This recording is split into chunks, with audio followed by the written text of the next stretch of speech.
Yo, whoa, Hyogoro, wow. Wow, Oda just pulled the trigger killing this man off. Damn, One Piece chapter 1006. Press F in the chat for Hyogoro. Wow. I like that, man. My man went out on his own terms. He went out like a boss, like a G. And I gotta ask right now up front, if Hyogoro and Oden would have teamed up, could they have actually taken down Kaido way back then? Is that something that potentially could have actually happened? Please let me know down in the comment section below. Let me know what you guys think. Now, getting back into the chapter, man, this is huge. And I mean, we got to just say it for what it is, man. If Hyogoro did die, if that is what happened, like we see the head being cut off, but you know, Oda might pull some stuff at the last seconds, like, hey, this guy's actually alive. Like, if he's dead, I see why you guys are saying that this is going to be like Marineford.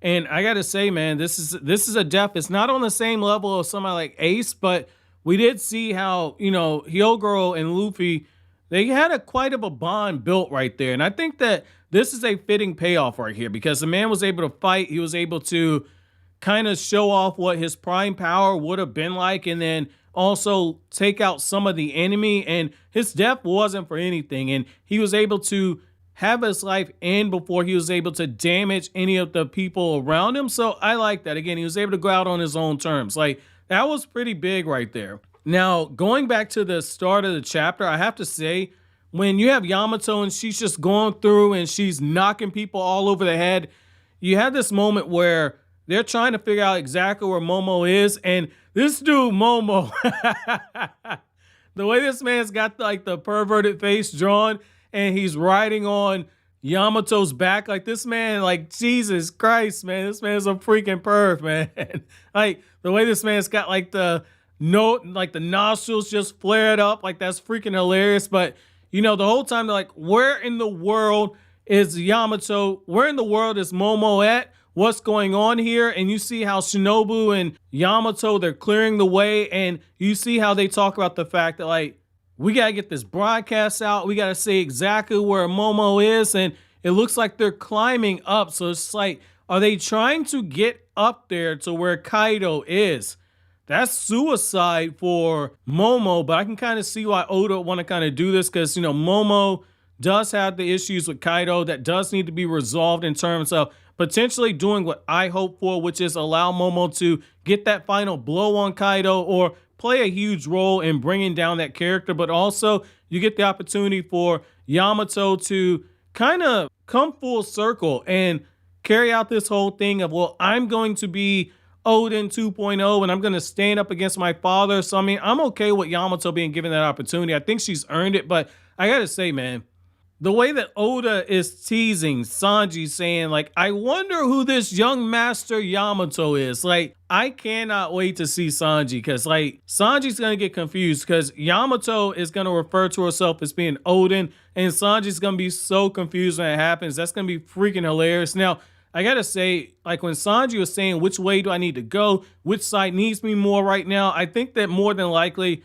again, he's probably going to go down there. And if he's not challenging King, he's probably going to end up challenging Queen. But I got to say, from a storytelling perspective, this is really smart to take the scope off of Luffy and the rest of them. Because basically, while Luffy and Kid and Zoro and Law are trying to survive against Kaido and Big Mom, and you end that chapter where you see Kaido and he's in that transformed state, and then you have this situation where all this chaos is happening on screen. It leaves us as readers wondering what's happening, how are they surviving, and it's one of those things where Oda is allowing the reader to be invested by allowing the reader's imagination to really kind of go off the rails right here. So I think that this works, and it also gives you opportunity to see the rise and the fall of the other combatants that are going on. And I like how Carrot has this moment where Carrot is being held up by the face, very savage. And she's thinking about Pedro and how Pedro was defeated and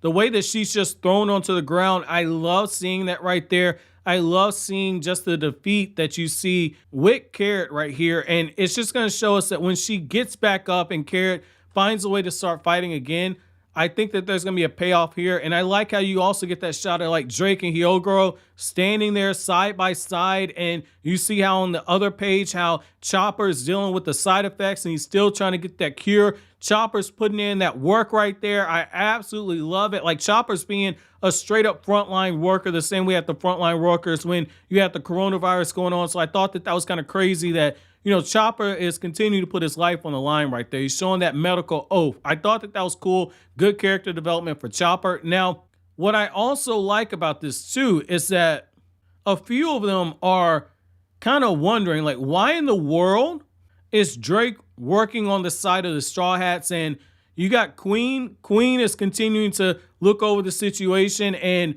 what I like about this is that after you see Hyogoro sitting there, he's putting in the work and he's thinking back and he's reflecting and he's saying like, man, you know, I wish I could have been there with you. I wonder what could have happened if we teamed up. Oden, maybe we could have taken Kaido when I was at the peak of my strength, but look at what your followers have done. They pulled off this amazing raid and I've got my own super awesome apprentice in Luffy.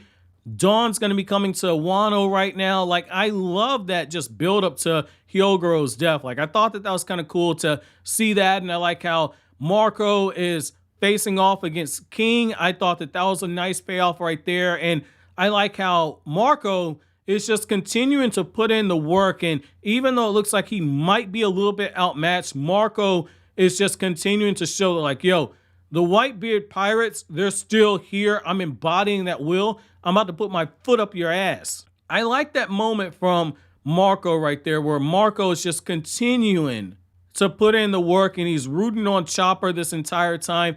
I love that. And I like how, again, the chapter ends off with Hyogoro being killed off. I love this. Again, this is a nice payoff. This is a nice payoff for the character. But let me know what you guys think down in the comment section below. As always, guys, if you like anything I had to say, don't forget to comment, rate, subscribe, and share.